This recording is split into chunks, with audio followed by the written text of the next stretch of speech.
Hey everybody, Stamos lives here with 3PO. 3PO, how you doing tonight, sir? It's going to shock you, I know, but I am, as always, super fantastic. I get the feeling that my question there is starting to annoy you. So you know what? I may not just ask you how you're doing anymore. Okay? It's the best So part of my day. oh, okay. Well, the day is almost over. What does that mean? It means I've had a great day up until now, but that was the best part of it right there. Okay, yeah, I'll take that. That works for me. Ladies and gentlemen, we are here on Wednesday night fight night. 3PO, I know that you're excited. I can feel it. It's palpable. I feel your excitement through Skype. As Phil It's Collins would say, there's something in the air tonight. Yeah, yeah. I think you said that the other night. I listen to a lot of Maybe Phil that. Collins. Yeah, he's a great singer and fantastic. So I've already jumped into a game. If you want to follow me in there, I'm going to go ahead and describe, even though you may not be able to see it yet on the feed, describe who we're up against or what's going on. We have Rushing Extreme on the Radiant side and Neolution G7 on the Dire side. A couple bands out already. We've got Batrider Band as well as Nix. And Radiant has banned Shadow Demon as well as Lone Druid. A couple picks out as well. We've got Dire side, who has a Gyrocopter and a Rubik, and Magnus has been chosen for the Radiant side. So, looks as if the Wednesday night fight night is about to begin. 3PO, what's going on in your alley today? Well, Anything? we obviously had a very big day for the Canadian Dota League. Have launched the site earlier this week and got a lot of love today on Reddit. So thank you out there if you're watching from Reddit. Hello. Yeah, So that was absolutely outstanding. You guys just blew our minds, and it was fantastic. Not only did we hit the front page and just had a ton of people who were really excited about the league, a lot of people came to the site, joined up on Facebook, messaged us on Twitter as well, and that's awesome. Like, we're really excited about this. So thank you for that. Thank you for following us on YouTube. I know that 3PO is really excited because it's his lovely voice that you've heard up to this point. So. Well, I just want to say hi out there to Totally Innocent and Inasachi. It looks like you guys are saying hello there in Twitch chat, so welcome. They are actually random teams right now. We are actually looking to uh, cast some games for some Canadian teams, and that is something that's going to be coming up in the next couple of weeks. These guys right now are random teams in team fight, so we're casting that game just for some fun. Yeah, just to get some practice for us, make sure that when we actually do have some solid Canadian teams, that we are giving you the best casting experience that we can. Uh, Please send us a message on any avenue that you can. We have an email address, we've got the Facebook, the Twitter, the YouTube, whatever is comfortable for you. You can even do it to me personally over Reddit, whoever you decide to send that to. Get us a team name and schedule this for any time around 9 to 11 Central, which would be what's the time for you, 3PO? That would be around 7 to around 10. Yeah. So we would love to cast your games. We want to see you live and hopefully crushing some fools and just getting all up in there. All up in there. All up in there. So right now, Gyrocopter Rubik on the Dire side, and Magnus and Lifestealer on the Radiant side. A Looks couple like extra bans have gone out as well. Queen of Pain was banned on the top, as well as Jakiro, the two-headed dragon. Weaver was banned from the Radiant side. Looks as if they're trying to keep some intelligence heroes out of the mix right now. I gotta say, I really love Jakiro. Being able to lock people down in that ice path is just one of the things that makes me happy. Yeah, he's pretty nasty. Darkseer was banned from the Radiant side. Rushing Extreme does not like Darkseer rushing around, I suppose. Ha! Das Vidanya. Hmm. Clockwork Chosen on the Dire side. We should actually note that the Canadian Dota League is an inclusive league, so even if you do live in the United States, we are happy to have you as part of the group. We are obviously catering to Canadian teams, but we want to make sure that everyone feels like they're invited. Canada, as we've said in the past, is a cultural mosaic. Not a Yeah, melting pot. it's like a quilt, right? A It's patchwork quilt. Yes, and we really want people to just be excited about the league, get involved, and post, give us your feedback. It's great stuff. We should So note that there are some pretty cool Canadian events coming up over the next little while. We've got the Canada Cup coming up on June 15th through June 27th. That's a 99-cent ticket in the the Dota 2 store. We don't run that event. We just think it's really awesome, and we're going to be watching. We hope you will too. And then there is Dotoronto, which is hashtag Dotoronto on Twitter, which is going to be a tournament of Toronto-based teams. There is a $900 pot for the winner right now, $100 for the second prize, and third prize is free admission to the next Toronto tournament, which I suppose is better than having to pay for it. That's true. That's such a great name too. I really love Dodoronto. It sounds. Oh, excuse me there. Sorry about that. Was that a Wait. little League of Legends? I think that was a little League of Legends. No, that's my roommate. You don't talk about him. Yes, you live with Garen. That's true. Thus far, my there has not been an app yet that has the Dota voices in it for your phone. At least one that I have found that's a good one. I would love it if there was, because I would love having like pudding pop as my text message. That'd be fantastic. Come on, people, get on this, right? So I have League of Legends Garen. It's not our game. Trust us. You don't believe in spinning to win. Sorry, Jug. Sorry, Jug. We should quick shout out to Anasachi here. We did get your email, and we are responding to emails bit by bit. We are working on a number of things right now. One of the things that we're looking forward to rolling out this week is player profiles. So the idea is that you're going to be able to send in your info. We'll build a player profile for you on the Canadian Dota League website. We're going to fit you into a geographical region, whether you're sort of Eastern, Central, Western, to help you find people who are able to play around your playtime. And you'll be able to specify times that you're able to play, and you can start building some stuff. So, and obviously for folks out there who want to help, we're gonna set up a forum for you to add some suggestions and give us some guidance. Obviously, we love feedback. So again, please let us know how the cast goes tonight.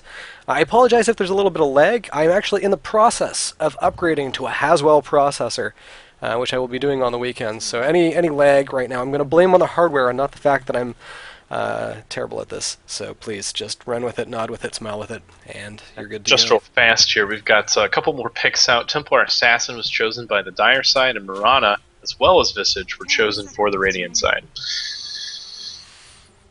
Good stuff. We're seeing a lot more play with Visage over the last little while, and Templar Assassin's been a regular in the last few of our games. So we'll be interested to see how that goes. Tragic thing happened today. I think we talked about this earlier, Blake, you and I, when we were looking at when you were actually playing. I was watching the range finder, the green circle of happiness, is now gone for competitive matches. So Keeper of the Light and Earthshaker, love an Earthshaker. This is going to be fun. I used to rely on that green circle of happiness. It would let me know exactly where and when I could blink, and now it's gone, except for bot matches, which is sad. Well, I think that makes sense, though. One of those things is that not everybody knew about it, and it's one of those things where it could be an unnatural advantage for somebody who does know about it, who did a little bit of research, as opposed to somebody who didn't. So I think that having it in bot matches makes sense. You want to feel out your range, you can test it out, join your own bot match for that matter. But we certainly don't want people to have an unfair advantage because they have those circles. Granted, you probably need the advantage. I would take every. And here's the thing: is it really that unnatural? It was a command. Everybody had. Anyway, it was just because I'm terrible and really liked it. Was it something in the config though? Was it a config Yeah, setting? it's just the config setting. Yeah. Well, not everyone knows how to manipulate config settings. Come on. I mean, I deal with people sometimes who don't know what the start bar is on a Windows PC, and it says start on it, and you're just confused at that point. Or at least in XP and such it did, right? That's true. Alright, so let's take a quick look here. Top lane, we have got a powerhouse of Gyrocopter, Templar Assassin, Rubik, and Keeper of the Light. They are just waiting for the Radiant, who have decided to smoke up and head to bot lane, where we've got Magnus, Mirana, awesome. Earthshaker, and Visage. It's you know what it is? It's like the Jets versus the Sharks right now. They're just nobody but across in our territory, with a whole lot of snapping and a whole lot less ballet. Yeah, so. Well, Clockwork just doesn't have the moves for it, It's not it. Gyrocopter though, he's a spry old dude. Look at him dancing away. Looks like people are returning to their lanes. No ganks going out. And the action will begin. Keeper of the Light placing that ward, making sure that they have the top area warded up and good to go. Magnus right off the bat, engaging Templar Assassin directly. Should be kind of fun to see how they play this. Arrow out from Morana. There's a stun, and Magnus will just smack away. Does he? And there is the spike, and that is first blood. Look at that. Fantastic. An absolutely amazing arrow by Morana. She pegged him. So something kind of interesting here. We're seeing an attempt at some advanced creep pulling here from Clockwork with those cogs, something that we just saw in a professional match recently, and didn't really manage to get it off the way that he wanted to, but an interesting strategy nonetheless. You got to give him an A for effort, right? But it's definitely not working out as he intended. You can tell that. I'm wondering if he modified his build though to get that to try and work. So creep pull from Rubik top lane, Keeper of the Light just kind of hanging out. Morana heading back top lane after that initial kill on Templar Assassin. Strong move. I don't think that was expected on the dire side, and obviously led to that first blood. You're exactly right. You know, we've been seeing a lot of this where Rubik actually, specifically just the other night, was pulling this lane up top and preventing the Radiant up there from getting any sort of kills or experience. Morana needs to play this really safe. She's in a lot of danger here because they have 3 heroes up top. They want her to push up and try to get kills. I think, in my opinion, she should just be patient, try to ward if she can so that the creep camp can't spawn if those end up dying. But for the most part, just she needs to play this kind of easy and sweet and hope that the rest of her team gets farm. It's interesting because obviously top lane, they've got that ward there right now, so they know exactly where she is when she is right around the edge of that lane. And she's kind of wandering around, but... She is a much better hero than Tidehunter to get out of, ganks and fights and such. She's got that leap ability. Gyrocopter's spooling up a stun for her. Homing missiles coming in on her right now. She jumps away, and that stun will hit her, but only do just a minimal amount of damage. Strong positioning there, being in a place where you can't be followed. Magnus bottling up that invisibility rune. We'll hopefully put that to good use later on. Lifestealer coming in on Clockwork, but not a whole lot going on there. Yeah, you're seeing right now that the Radiant team is actually doing much, much worse in terms of overall farm. Magnus is kind of getting out farmed in the middle right now. Lifestealer is doing okay. He's definitely out farming Clockwork, but he's not out farming either Templar Assassin or Gyrocopter, who's just having a heyday up top right now.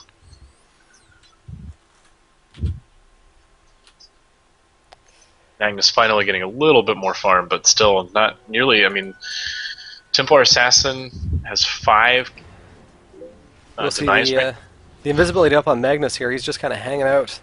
I think he's waiting for Miranda to come in and see if he can get that stun with that arrow out again. Here it goes. And there's the arrow. Wow, a strong move there, pushing it right into the arrow. But not seeming to be able to do the damage that he wants. Yeah, Templar Assassin, of course, having that refraction. We've seen a lot of Templar Assassin. In fact, I think almost every game we've casted in the past, I want to say 2 or 3 weeks, we've seen a Templar Assassin. Which can mean only one thing: there is an incoming nerf. Flavor of the month. And isn't she delicious? Looks like we're having some support come mid, try to break that Templar Assassin. Both Visage and Earthshaker popping up here. We'll see what they plan on doing. Morana coming bottom, too frustrated about not getting any farm up top. We'll see how that works out for them. And that top tower is currently under siege. Yeah, it's taking mid lane. A significant beating. So the stun is out from Earthshaker, and we will see Visage and Magnus come on in. Refraction is up. They're doing their best, but it just doesn't seem like there's a whole lot for them right now. There is that charge. They'll push her right into the river. Pushed her right over the cliff. Rubik is in to see if he can start to mix things up a little bit, but they continue to pursue Templar Assassin. Spikes out from Magnus. Visage is in trouble. Rubik finally puts him down. With a lot of assistance there from Clockwork. Clockwork, of course, being able to pop those flares out from anywhere on the map. Threw a flare towards the middle, which ended up blasting right into Visage, doing lots of damage to an only level 2 player. Magnus has some really good play here, but just not enough damage And I think he's going to make a mistake by doing this dive. Charge Yeah, straight in, and he Rubik comes in to overextended. finish him off. That's rough. That refraction, just well timed from Templar Assassin. So Keeper of the Light and Gyrocopter pushing down past that Top tower's gone. that top It's, tower. No yep. time to see it go. We were busy watching. A very exciting team fight there in mid. And they're just in a little bit of trouble here. I mean, Earthshaker's low level, Visage is low level, Marana is low level. If you look at the experience graph, just pop that sucker open real fast. They have a significant disadvantage this early into the game. And a lot of that's due to not getting kills, especially up top. Again, really strong use of that refraction. Every time that spike comes in from Magnus, Templar Assassin hits that Q, and saves her own life. Bottling up a haste rune. Bottom being pushed quite a bit there by Clockwork. Marana's backing off, see if she can mitigate some of the damage from the creeps coming in. And I'm going to go ahead and take a look at some of the items we have here. I don't think we're going to have anything splendiferous at this point. Do have a bottle on Templar Assassin. She also already has her power treads, which is great for her, getting a lot of early farm and making her faster to attack. Looks like a gank may be coming in. Rubik is in position to try and assist. Keeper of the Light is here as well, though. Visage and Earthshaker. There is a stun out on Templar Assassin. Refraction is up. Keeper of the Light hits with... and a spike out from Magnus, who just can't seal the deal. The Illuminate definitely went out. Here comes another one right now. Yep. And there's Earthshaker. And Visage! Magnus now on the run. He's headed back to his tower. Can he get away? It doesn't look like he's going to be able to. And he won't. Rubik puts him down. Templar Assassin trying to make a getaway, but unfortunately Marana is there to end the spree for her. Yeah, Marana came in at a great time to pop that arrow off. Templar Assassin was actually reverse polarity to inside that tower, so she was taking a little bit of extra damage from the tower, messing up her refraction, and then completely finished off by a Marana arrow. So strong RP from Magnus, but still not able to stay alive through that. You know, he did what he needed to do there. I think he was going to die if he just kept running. At least do some damage and ensure a kill for your team, right? So, solid play in the sense that, you know, it sucks that he and his team kind of ended up in a really bad position there, but I don't think that Earthshaker and Visage actually saw Rubik at all. I think that they completely ignored Rubik up top there. Which unfortunately spelled doom for both of them. No, Doom's not in this match, 3PO. Oh. I immediately regret this. What game are you casting right now? Dun, dun, dun, dun. Leo the Lion Templar Assassin in the middle, getting tons of farm and completely unopposed at this point.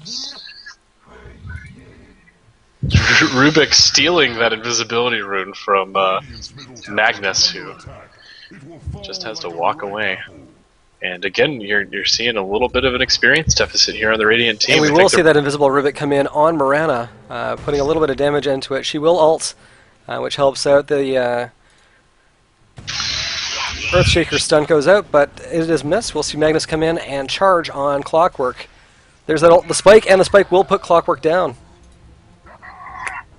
Yeah, that shockwave can do just a nasty amount of damage. We are seeing Visage in a lot of trouble here, getting chased by Templar Assassin.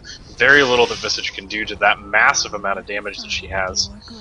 And Radiant team just kind of scrambling here, getting juked left and right by Templar Assassin. Earthshaker now in a lot of trouble. Refraction's almost up again. Magnus taking a ton of damage, gets pushed back into the tower. Reverse polarity goes out. She's still taking that damage from the tower. Manages to get the kill on Magnus, and I think that you're going to see Earthshaker in a lot of trouble here, and he drops as well. That's a double for Templar Assassin. Technically a triple. She killed Visage there as well. So fair enough. Yeah, this is spelling nastiness here. I mean, nobody's able to get a lot of farm on the Radiant side. I think they should have tried to have countered that jungle up top, and just weren't able to do so. It's a runaway train, and Sabin is not here to suplex it. That's right.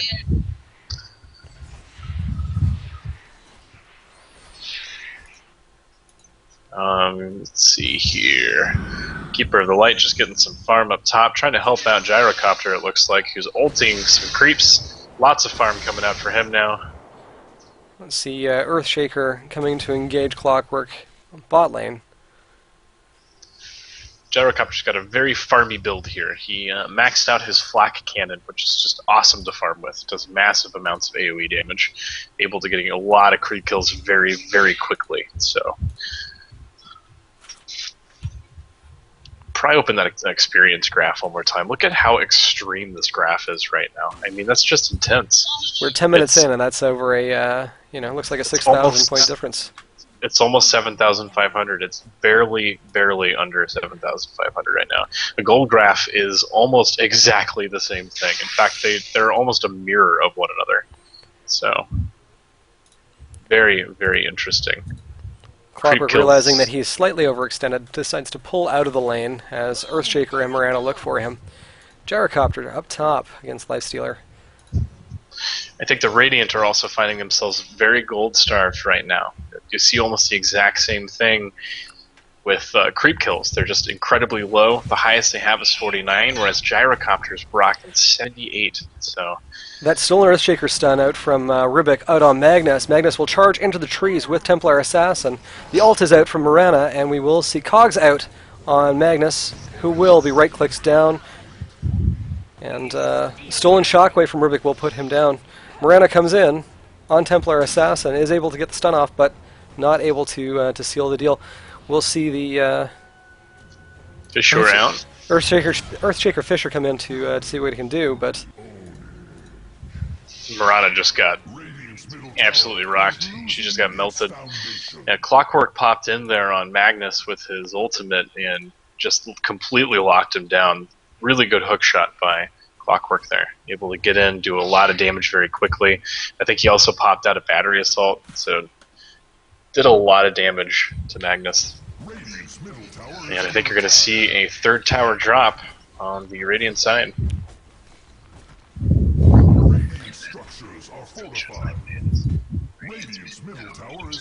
Magnus is coming up, but I think that tower is gone. He's going to put himself into a possibly dangerous position here, especially with that hook shot. Templar Assassin buying the Shadow Blade. Interesting choice. Probably personally would have gone with a Blink Dagger instead, but, I think it still works. She's increasing her attack speed, most definitely. And I think with the strong use of her refraction, maybe she's thinking that she's feeling a little more tanky, so a little more stealth might help her out. Stun out on Clockwork. Miranda comes in, and we will see the Shockwave that will send him back to the fountain for at least 30 seconds. Templar Assassin coming in on both of them. We will see a little bit of mana passed around from the Arcane Boots from Magnus. And Rubik comes in. We'll see the Fisher out from Earthshaker. Mirana drops despite that, and they will head out. This Mirana is really good at hitting those arrows, and yet at the same time, I've noticed that she really puts herself into some dangerous positions. That Templar Assassin is obviously very well farmed at this point, so putting yourself into a position where you're that close, remember how positioning, especially for ranged, is such a huge deal? You just don't want to be that close to Templar Assassin. Get away, especially as Mirana. And she is, under the guise of that Shadow Blade heading to bottom lane, while Clockwork, still hanging out mid, will dodge a Shockwave from Magnus. Up top we've got Keeper of the Light, who continues to farm away. Gyrocopter. It looks like there's a gank forming up here. Clockwork's coming in with Rubik. Rubik, of course, has the invisibility rune. I think Magnus is in a little bit of trouble here. And we'll see the initial initiation from Clockwork popped up by Rubik and put down. Even with the Fisher out from Earthshaker, they're not able to stop the Dire from ending Magnus's run in mid lane as he attempts to push back against that creep wave. Now we see that Shadow Blade in effect. Templar Assassin being kind of in the jungle and just preventing them from getting any sort of farm. She is a frightening person at this point. Earthshaker's in a bit of trouble here. Wow. Oh, and the Fisher comes out for Rubik, and Earthshaker gets killed by the his own manifestation of rumbly earth. That's got to be rough. You're sitting at your, you know, what seems like a safe location. Maybe just taking some time to chat, get your bearings, and all of a sudden you're done. Would you say it was a rocky situation for him? The only thing I can think of is that maybe he was stoned. Mm. Mm. And we will see Lifestealer finished off. Earthshaker will come in with the Fissure on Templar Assassin, but unable to do much damage. Rubik pops Magnus up, and we will see him put down by Templar Assassin. Keeper of the Light comes in to help out with that ultimate, and they will see what they can do about that T2 tower. I don't think it's going to be here much longer. Yeah, it's just getting absolutely shellacked right now. Would you say that team fight there was incredible? Pebble? Get it? Incredible. Ladies and gentlemen, Stamos Lives has won the pun war for this evening. I'm just giving up on behalf of our listeners. Just stop the feed. I've won. And Radiant team just continually taking a beating, and that's pretty much what this game has been the entire time. We saw just an early, really good early kill by Marana and Magnus in the middle, and not able to recover since. Really poor farming positions, bad ganks all around on the Radiant team, out of position. Marana not able to get any farm up top, and the damage has been done. I think that we're going to see that the Radiant can't claw out of this. I mean, 16 minutes in and they have 17 kills. They have basically a kill a minute. And here she goes. Morena just, Templar Assassin just bottled up a double damage rune and decided, you know what, it's Roshan time. And yeah, of course, she's awesome at Roshing too. Refraction is just great for fighting Rosh. And if she takes too much damage, she can just pop that meld, and look how fast he's dropping. What do you pick up the Aegis? Come on, Gyro's like, let me have. Oh, that's really sad. I mean, come on, give it to Gyrocopter. He doesn't have long to live. Look how old he is. But with the power of that double damage expiring, she will head to bot lane and see what she can do about Marana. Well, a flare just went out on Marana, which actually warned her of the incoming.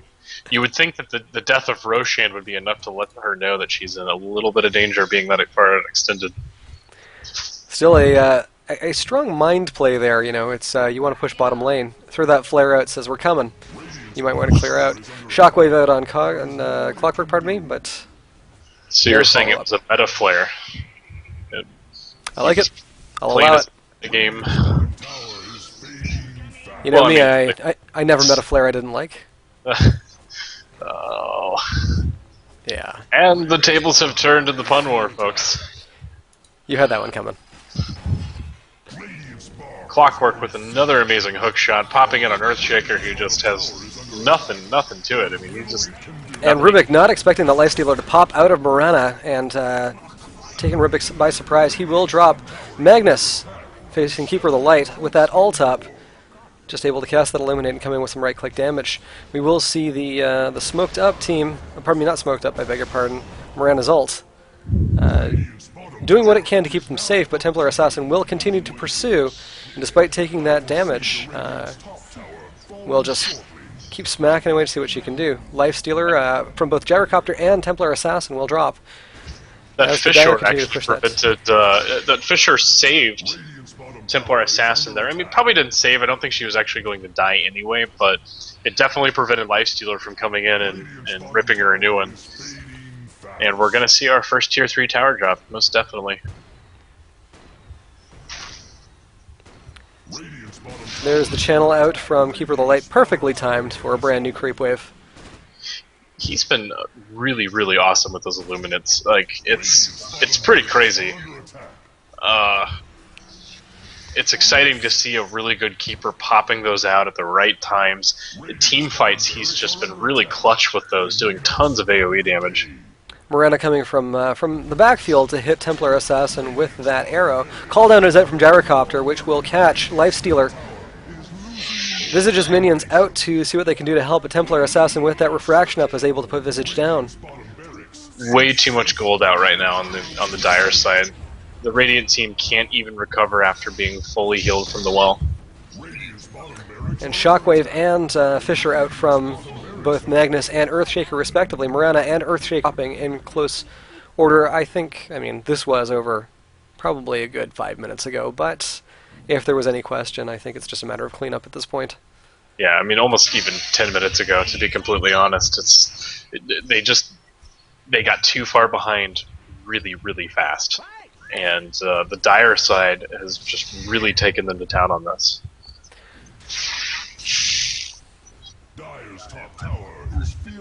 Looking at a couple of cool items that are out right now. We've got the Black King bar out on Gyrocopter, which of course gives him magic immunity for a certain period of time. It starts out, I believe, at 10 seconds and then drops down to about 4 or 5. We're going to see Clockwork maybe drop here. It was caught in cogs and stunned.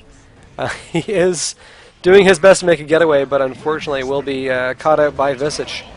Rubik being smacked away by Magnus, but Gyrocopter and Keeper of the Light, as well as Templar Assassin, will come in and put a stop to that. Fisher out from Earthshaker. It almost seems like a bit of a tickle, a long-range tickle. I think that Magnus really put himself into a really, really nasty position there. He popped in on about 4 of them and then reverse polarity'd with nobody on his team kind of around. Kind of like an, oh, why did I do that? the Fisher from Rubik trapping Lifestealer right against the fountain, and will see him expire. His life stolen, if you will. You know, I'm sure that joke's been made 1,000 times, but I feel proud. I'm sure you would. That's kind of the lowball humor that you know. And, it's okay. They're just my feelings. You know I love you. And a Manta Style for Gyrocopter, who will go and see if he can try to pick it up here, I think. Which he does. And it's just down to fountain camping at this point. So let's kind of discuss here. You know, tri-lane top for the Dire. Morana makes it out. Good for her. Tri-lane top, and you don't have a lot going for you. While we can real fast, I'm going to interrupt you. Go take a look at the gold graph and the experience graph. Just real quick. Gold graph first. Look at the extreme curve there. Experience graph as well. I mean, it's just completely unrecovered. There are a couple of tiny bumps built in there, but not much. Anyway, go ahead. So I'm going to say, you know, you're taking a look at that tri-lane. Any thoughts on how to counter that? Like, it's just, you know, it's a tough lane. Obviously, the Radiant decided, you know, we're going to see if we can abandon that to a certain degree. Take that top, go mid, grab that first blood, which was strong, and then Morana obviously left by herself. What are you thinking? What do you do there? Well, you know, that's a great question. I think there are a couple things that you can do to counter that strong of a tri-lane. So here's what I thought was interesting. The Radiant side tri-lane was not strong at all. Did you notice that? Mm-hmm. They also had a tri-lane, and they weren't, I don't know if they weren't utilizing it. I mean, Clockwork was doing an okay job, but they were pushed up all the time, which is not what you want. They didn't, like, their creeps weren't dying correctly. They didn't have the proper pulls. They also didn't creep stack, from what I noticed. So they didn't have 2 to 3 sets of creeps like there to kill off their own, you know, their own creeps. So basically what you want to do when you do a proper tri-lane is you have a lot of support for your carry who's getting tons of farm. Nobody interrupts his farm, basically. You only help him get kills, right? You do creep pulls, and you try to stack the creeps for the neutral jungle creeps and make sure that they're able to kill off. And this is what I told you before. I think it was like last week, if you remember. You want to kill your own creeps because it prevents the enemy team from getting experience and from getting gold entirely, right? Mm-hmm. So if you think about it, there's almost a natural counter there in that you have your strong tri-lane yourself. So if the excuse me, if the enemy team has a strong one, you have a strong one, you're going to have basically an even keel. One of their players is going to be meh, and one of your players is also going to be meh. So that's just the way that it goes. Did I say your players both? Anyway, one of theirs, one of yours, whatever. Another way that you can do it, I think, is a little bit more risky, but I've seen it before. You notice that they smoked up at the beginning. Maybe gather your team and head up there and try to get some kills. Maybe your middle team or your middle player, like Magnus in this case, maybe he finds an invisibility or an illusion rune, which is another great thing to kind of blow smoke up people, make sure that they can't see you. Where you're at is the idea. And then you go up there and you kill that Rubik. You make sure that he can't do that. You punish him for doing that to you.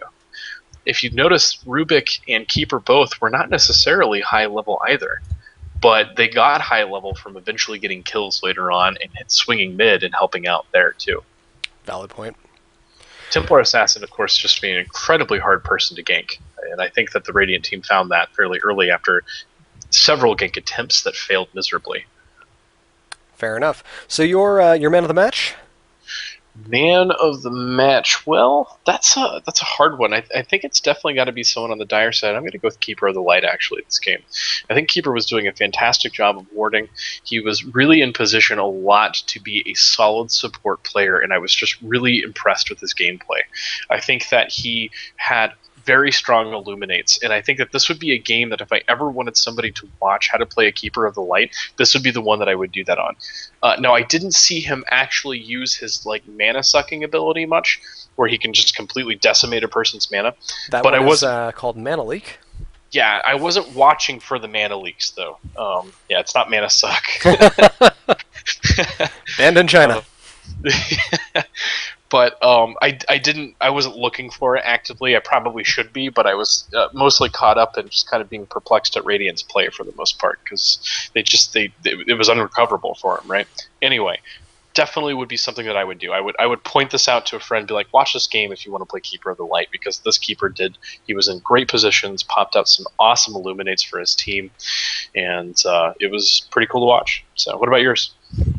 I'm going to say with the knows when to hit Q award goes to Templar Assassin. Templar Assassin, yes. Really strong play, and obviously those refractions were just beautifully timed. There was some warding by her, but really it was just the matter of being able to stay in those fights as long as she did, or he did, for when she could. Yeah, really, really aggressive play on Templar Assassin's part. It was really cool to watch constantly, and didn't let that first gank bother him at all. Was still up in there, got more creep kills actually. If you noticed, very early on, prevented Magnus from a lot. Magnus wasn't going for a lot of denies, which is hard for him, right? It's a very difficult thing to do when you're a melee in the middle, and that's typically why if you're Magnus, you're doing the bottle crowing technique. Mm-hmm. And I think he was trying that, but Templar was just too much to handle. He called in some ganks. The ganks failed as well, and Templar Assassin got out of control. Just started ripping people to shreds. Got that awesome triple kill on bottom really early on. Some really just awesome. The word is jukes, juke and left and right, and then catching people in those jukes and getting kills. I've got to say, I was very impressed with Magnus's willingness to engage. That's one thing that you don't necessarily always see.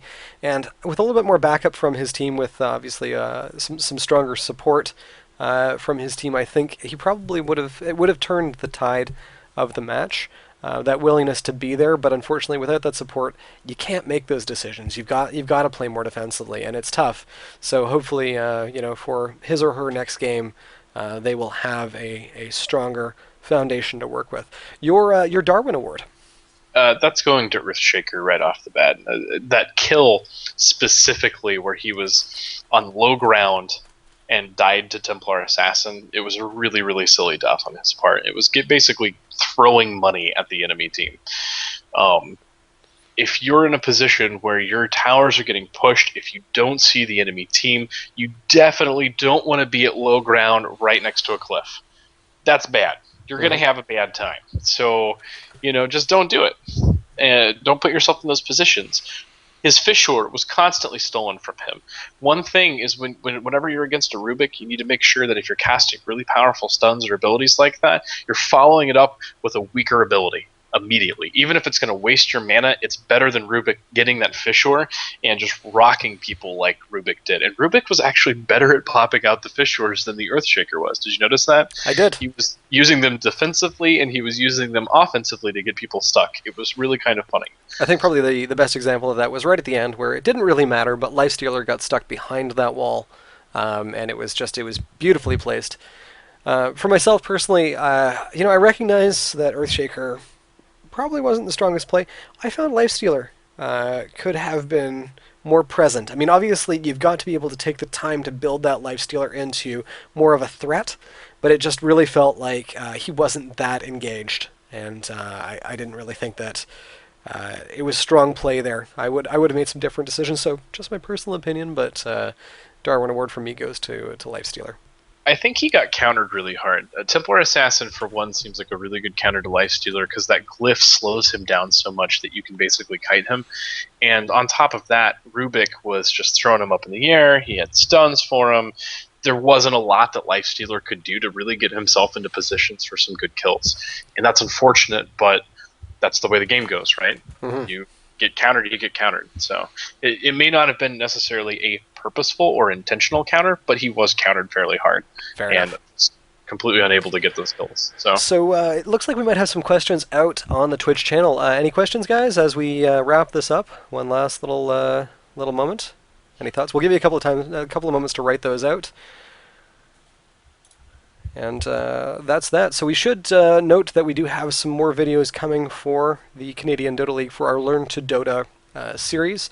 Coming up next is going to be an Intro to Dota video, which if you do have friends who you're trying to get into the game, you can bring them in with videos like this that will explain, hopefully, what the game is about and what they can look forward to. Our starting items series, currently we are 3 videos in. We started off with tangos, on to clarity potions, and healing salves. So if you haven't checked those out on our YouTube channel, and we'll do that. I think we'll probably answer the questions directly in the Twitch chat. Does that sound good? Sure. I mean, I have no problem answering them on the feed. For whatever reason, I'm not seeing any questions, but I think that's my own fault. So, let's do it in the Twitch chat just so we can keep the video feed fairly short, and we'll go from there. So thanks for joining us. There was something you said. Oh, this video, by the way, this video is the one that you will want to send to your girlfriends and your mother. So when they ask what you're doing, you can be like, well, why don't you just watch this 3-minute video real fast? And you'll understand. You'll have an idea. That's what I would do.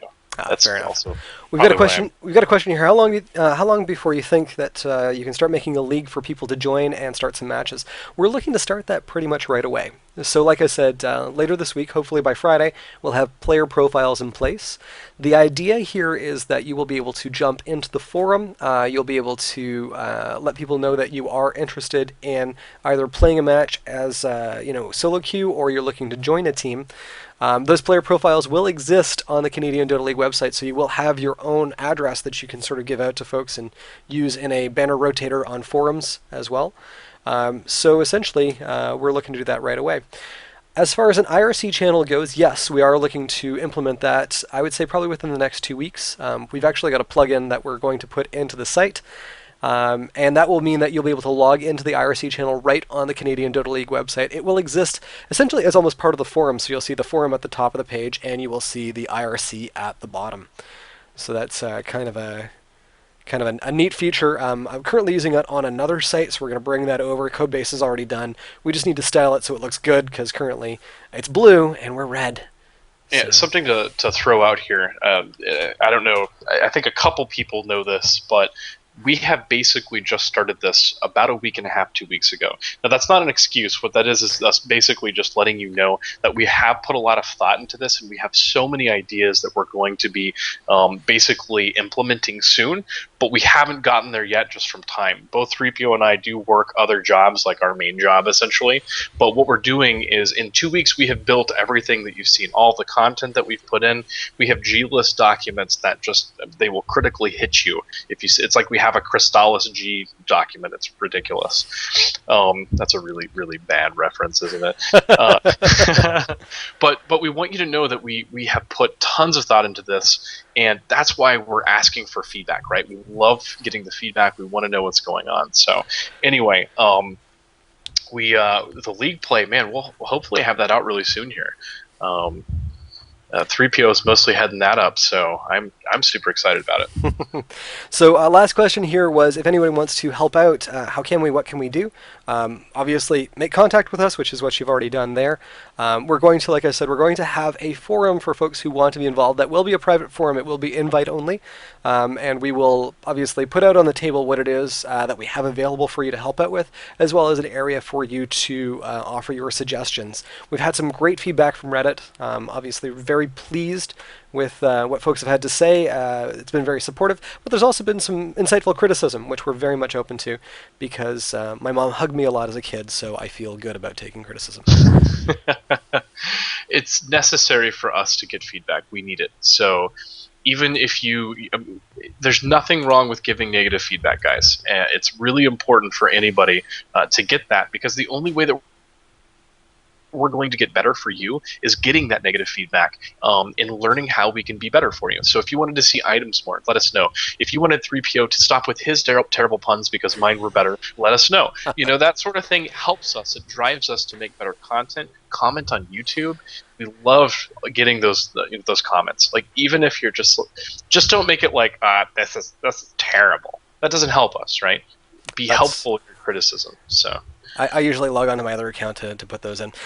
We did have one final note here, which was names on the mini map. I do have to apologize. That's actually my personal setting for the game. I'm going to create a separate Steam account for the Canadian Dota League from here on in, so you guys get something pristine and pure and clean. So that is Teamfight Wednesday yeah, nights. we're looking for a Dota 2 beta key. Actually, yeah. No. Now, here's the thing: if you do need a beta key, or you know someone who needs a beta key, and you don't have invites, please don't hesitate to ask. We do have a few available. I've got a few in my account, and we do have a small stock for the Canadian Dota League to give out. So please don't hesitate to ask, and we will make sure that all of your friends are able to play with you if you're interested in some team play. So that is Teamfight Wednesday nights. I am 3PO. And this is Stamos Lives. We want to thank you for coming out, and we will see you soon. Thanks, guys. Take care. Oops.